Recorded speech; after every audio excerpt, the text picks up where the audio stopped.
పడమట సంధ్యారాగం. పడమట వైపున సన్ సెట్టింగ్ ఎంత బాగుందో చూసారా. అయితే సూర్యుడు ప్రతిరోజు ఒకే ప్లేస్లో నుంచి ఆయన సన్సెట్ రాదు. భూమి ఎందుకంటే భూమి గుండ్రంగా తిరుగుతూ ఉండటం వలన ఆ విధంగా ఉంటుంది.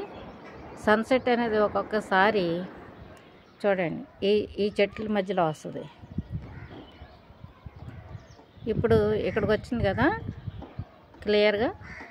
రేపు మళ్ళీ మీకు చూపిస్తాను. అంటే వేరియేషన్ సన్సెట్టింగ్ అనేది ఎలా వేరియేషన్ జరుగుతుంది అనేది మీకు చూపించడం కోసం నేను ఈ వీడియోస్ చేస్తున్నాను. సన్సెట్ అనేది చాలా అద్భుతంగా ఉంటుంది. అదే మనం ఏంటంటే గోదావరి గట్టును కూర్చున్నప్పుడు, సముద్ర బొడ్లు కూర్చున్నప్పుడు సన్సెట్టింగ్ జరిగేటప్పుడు ఆ కిరణాలు, ఆ సింధూరం కలర్ కిరణాలు ఆ నీటిలో పడుతున్నప్పుడు ఎంతో అద్భుతంగా అనిపిస్తుంది. ఇప్పుడు ఆకాశం కూడా చూడండి ఎంత బాగుందో. అలాగే ఇప్పుడు ఏంటంటే అన్ని పక్షులు వాటి గూటికి చేరే టైం అయింది. అవి కూడా చక్కగా వెళ్తున్నాయి. పగలంతా కష్టపడతాయి, ఆహారం సంపాదించుకుని తింటాయి, సాయంత్రం రేటుగా హాయిగా వెళ్ళి పడుకుంటాయి. చూడండి సన్సెట్ ఎట్లా అవుతుందో.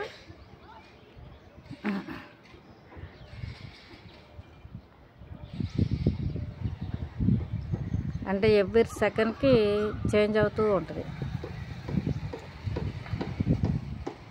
సెకండ్కి సన్సెట్ డౌన్ అవుతూ అలాగే ఇంటికి వెళ్ళిపోతాడు అన్నమాట సూర్యుడు. అక్కడ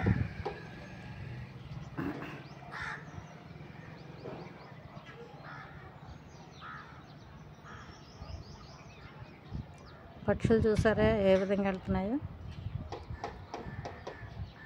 కాకులు, పక్షులు, కొంగలు కూడా వందల కొద్దీ తండోపతండాలు వెళ్తూ ఉంటాయి అన్నమాట. అయ్యో చూడండి.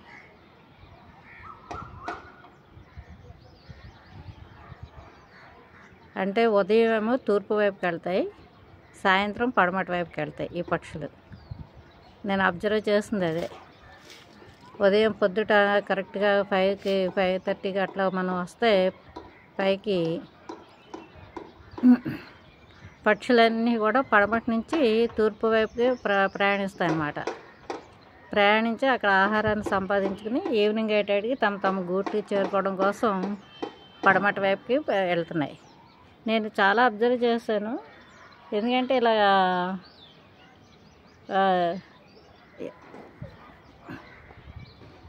అన్నీ కూడా ఆ విధంగా వెళ్తూ ఉంటాయి. అంటే వాటి నివాసాలు అటు ఏర్పరచుకుని అటు వెళ్తాయి అనుకుంటా.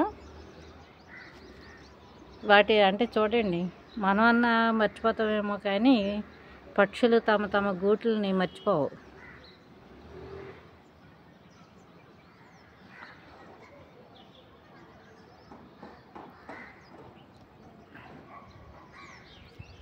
సూర్యుడు ప్రశాంతంగా హాయిగా నెమ్మదిగా పక్షులు గూటికి చేరుకున్నట్టు సూర్యుడు కూడా తన గమ్యస్థానానికి వెళ్ళిపోతున్నాడు అన్నమాట. తన గూటికి చేరుకుంటున్నాడు.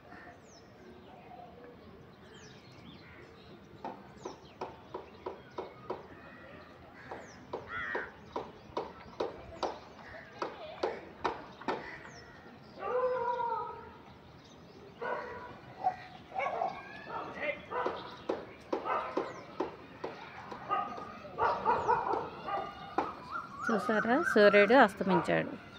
ఇంకా వెళ్ళాలి లోపలికి. అలా డౌన్ అవుతాడు అన్నమాట. పక్షులు చూడండి. ఇప్పుడు స్టార్ట్ అయితే ఇంకొక అరగంటలో మొత్తం అన్నీ వెళ్ళిపోతాయి అన్నమాట పక్షులన్నీ కూడా. ఉదయించే సూర్యుడు, అస్తమించే సూర్యుడు అంటే మన జీవితాల్లోనే.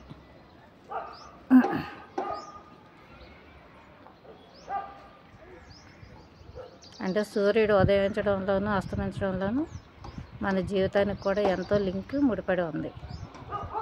మనం తల్లి గర్భం నుంచి ఉదయిస్తాం, అలాగే భూమి తల్లి గర్భంలో కలిసిపోతూ ఉంటాం కదా. ఈ లోపల సూర్యుడిలా వెలగాలని ప్రతి ఒక్కరి జీవితాలు కోరుకుందాం. ఓం నమో శ్రీ సూర్యనారాయణ వేద పారాయణ లోకరక్షామణి దైవ చూడమణి పాహిమాం పాహిమాం పాహిమాం. స్వస్తి నమోస్తుతే.